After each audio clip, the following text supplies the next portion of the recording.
Guru is like the shining flame of an oil lamp. Mata Amritananda Mai. Children, the term Guru Purnima compares the Guru to the full moon. The full moon has an attraction and a magnetism that uplifts our mind.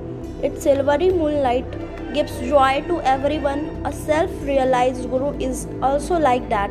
He blesses the entire world with an auspiciousness. All knowledge regarding this material world is perishable and dualistic in nature. However, spirituality reveals the truth that shines as the eye within each of us. The Sadguru is the only who guides us to this non-dual knowledge of an immanent and eternal self. A discipline is one who is ready to be disciplined by the Guru. A true discipline should maintain faith, reverence and devotion to the Sadguru every moment. The birth anniversary of Maharshi Ved Vyas has been set aside as Guru Purnima, a special day of celebrating this reverence to the Guru. Some people say God and Guru reside in each and every one of us. What is the need that of an external Guru? Children, if one desires to become a doctor, one must study for years under learned professors. What then of aspiring to realize the supreme truth? If we desire spiritual wisdom, we must seek out true spiritual masters who have studied, practiced and experienced truth. Moreover, even though God and Guru dwell within us, currently our mental state is unfit to imbibe that presence.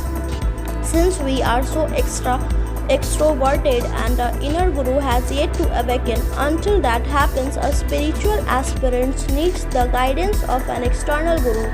The discipline is identified within the body but desires to realize that he is the true self. Even though sunlight shines everywhere, to light the kitchen stove one needs a match or a spark.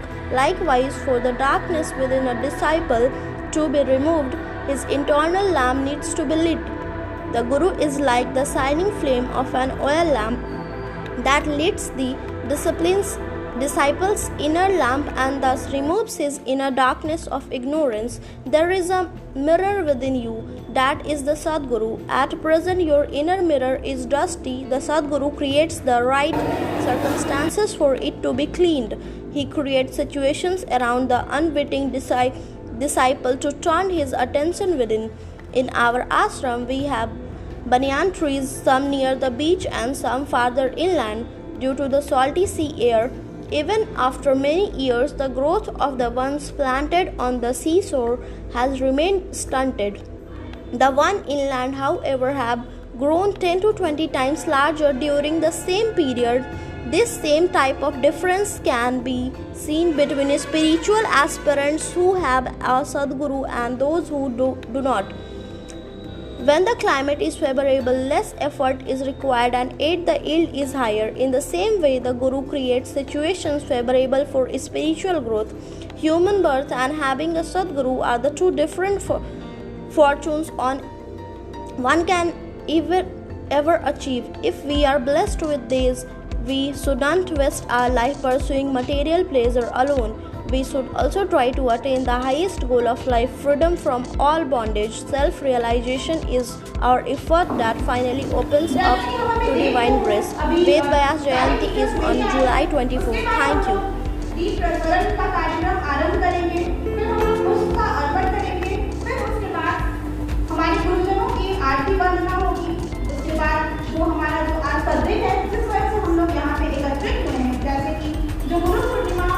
क्यों मनाया जाता है, इसके पीछे का जो इतिहास है, उनकी महिमा का यहाँ पर कुछ देर के लिए बातें होंगी। उसके बाद फिर हम लोग गुरु शिष्य के संबंधों के बारे में जानेंगे, उसका क्या महत्व है, वो परंपरा कैसे चला आ रहा है और हमें उससे क्या फायदा मिल रहा है, और ये सब हमें हमारे जीवन के लिए मार्गदर्शन जो बन रहा है उसके बारे में बातें होंगी। उसके बाद गुरु वंदना वगैरह होगा और फिर उसके बाद हमें वचन आकर के बोलेंगे। तो इस सिचुएशन में हमारे जो डॉक्टर्स ये पदवी को प्राप्त किए हैं, क्या जिनके परिजनों की सदी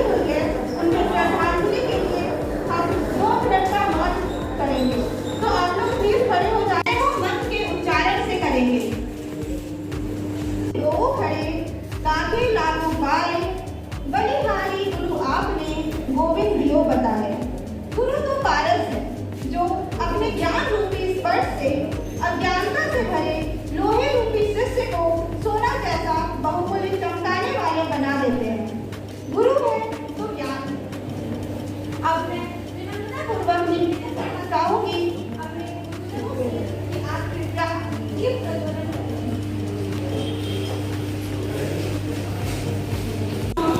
दीपो हरितु मे पापं संध्या दीपो नमस्तुते।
आश्विन मास की पूर्णिमा पर हम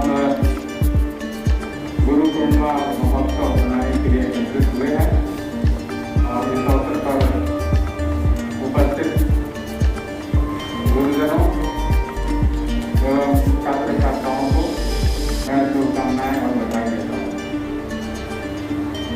उद्बोधन के शुरू में मैंने जो श्लोक पढ़ा है, मतलब है कि जब आप ध्यान करें तो गुरु का स्वरूप क्या ध्यान करें, पूजा करें तो गुरु के चरणों की पूजा करें और उसके वाक्य को मंत्र के रूप में स्वीकारें, क्योंकि यदि गुरु की कृपा होगी तो हमें मोक्ष की प्राप्ति होगी। लेकिन जिस संगठन से हम जुड़े हैं,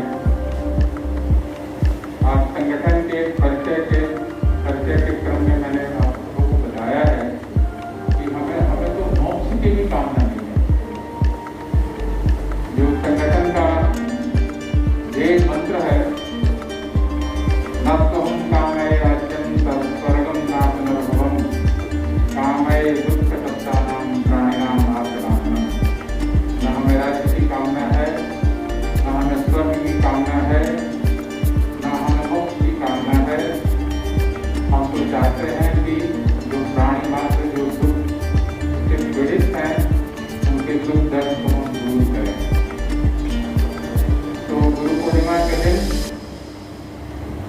हम गुरुओं का पूजन करते हैं, उनका अभिनंदन करते हैं और ये हमारे पौराणिक त्योहारों में से एक है।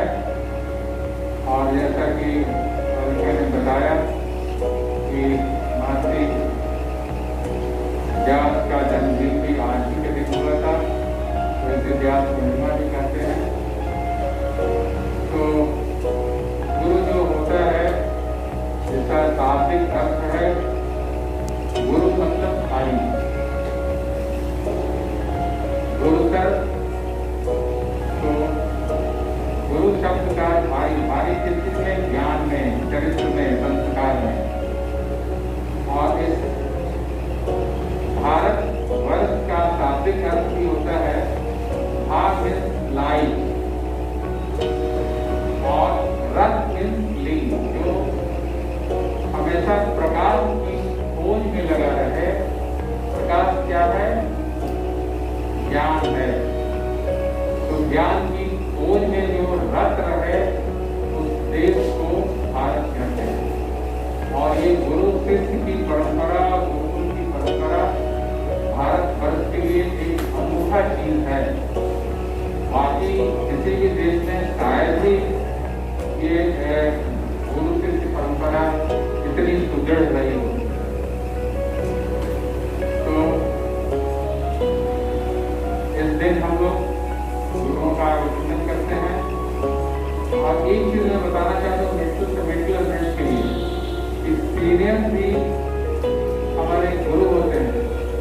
और एक वन से सीनियर फॉरएवर मेडिकल साइंस में कहते हैं, मेडिकल तो वो सीनियर का आदर करना ये बहुत जरूरी है। और यदि आदर करोगे तो इससे बहुत कुछ प्राप्त होगा, ये मेरा मानना है। और गुरु तो कोई भी हो सकता है जो इंस्पायर करता है। तो गुरु जैसे कृष्ण की बात आई तो एक संत से पूछा गया कि आप अपने किसी एक गुरु के बारे में बताइए। तो उन्होंने कहा कि मेरा गुरु एक चोर है। तो उन्होंने कहा कि चोर कैसे हो गया आपका गुरु?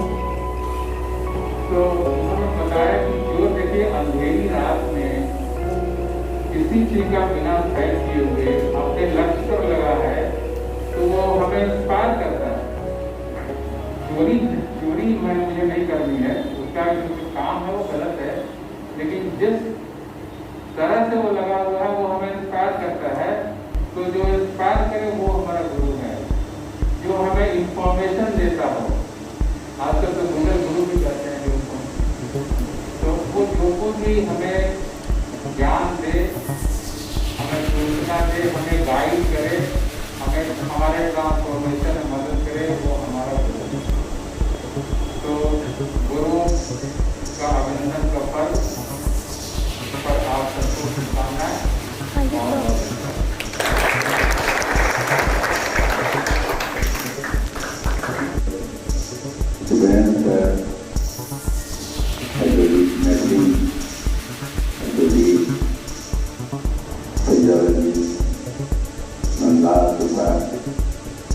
और हमारे सभी छात्रगण इस उन्हीं अवसर पर दो शब्द बोलने का मुझे मौका मिला है।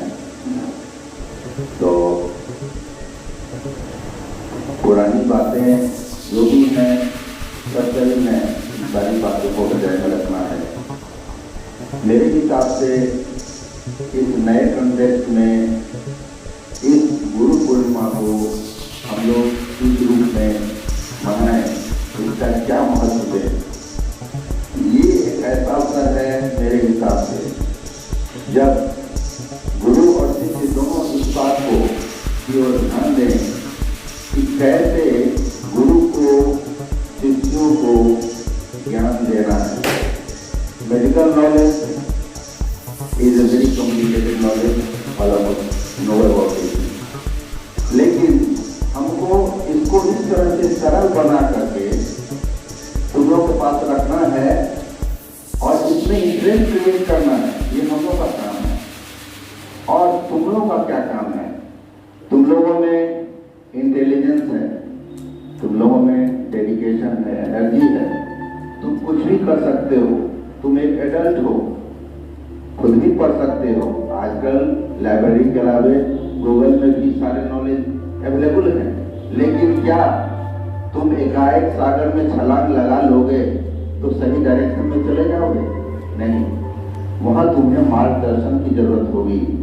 तो गुरुओं का मुख्य काम यही है कि तुम जिस लक्ष्य की ओर बढ़ना चाहते हो उसमें तुम्हें सही मार्गदर्शन दे, और एनर्जी, ऊर्जा और इंटेलिजेंस तो तुम्हारे पास है ही, उसको सही डायरेक्शन देने का काम हम लोग का है।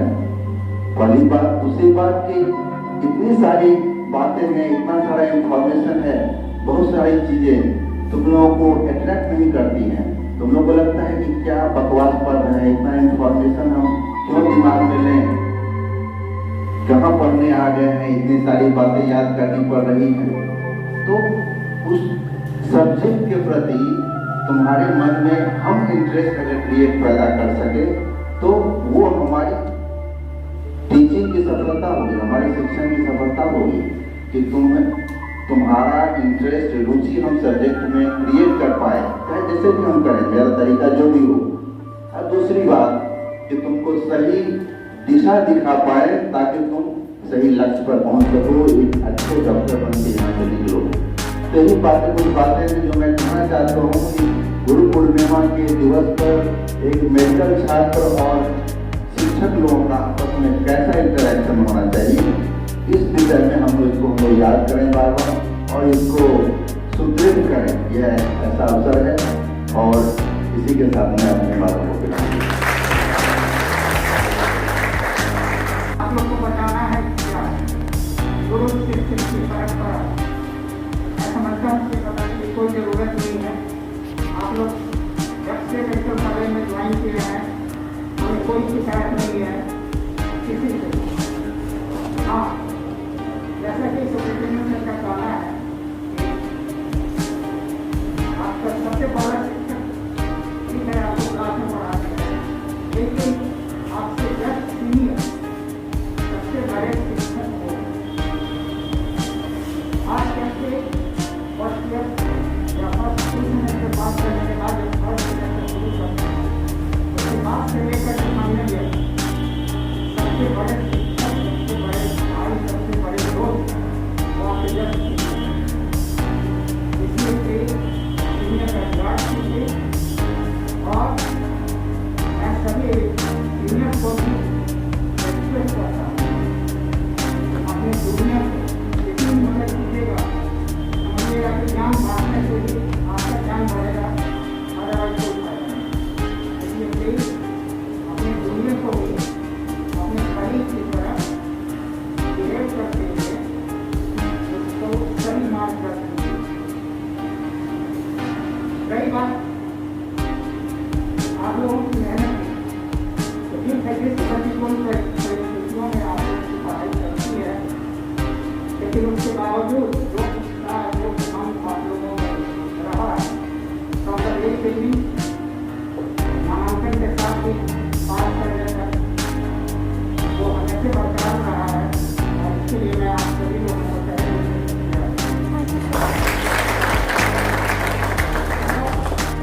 सबसे बड़ा उदाहरण एग्जाम से करने के बाद कुछ लोगों का फर्स्ट अटेम्प्ट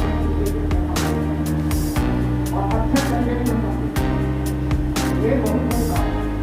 इसलिए मैं सभी को कहूँगा कि प्लीज अपने सीनियर्स का रिवार्ड कीजिए, कोशिश कीजिए कि उनसे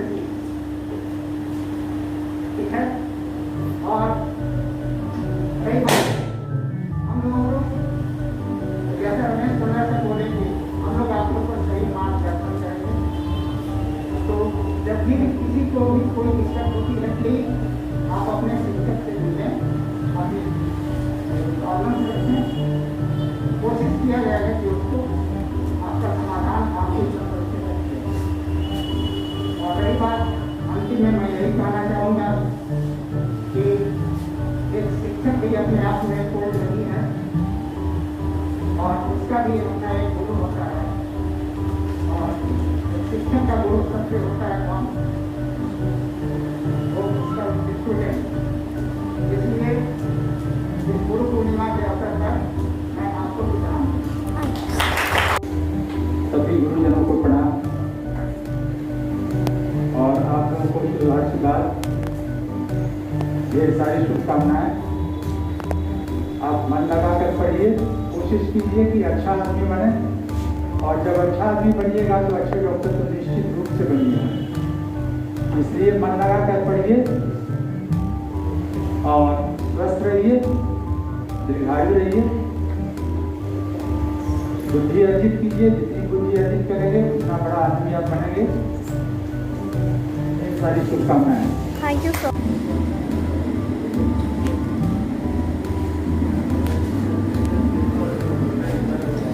और मेरे सभी प्यारे फ्रेंड्स, शिक्षक का स्टूडेंट्स के लिए हमेशा ही आशीर्वाद रहता है, ये हमेशा ही रहेगा। लेकिन और यहाँ जो है जिनसे है यहाँ बहुत ही अच्छा शिक्षक और छात्रों का समन्वय रहा है और बहुत ही मधुर संबंध रहा है। और उम्मीद करते हैं कि ये परंपरा, गुरु शिष्य की परंपरा यहाँ बरकरार रही। इस अवसर पर सभी छात्रों के लिए मेरा बहुत शुभाशीष। I wish to all of you a bright future and joyful life, and I want to say that study is a gradual and regular process.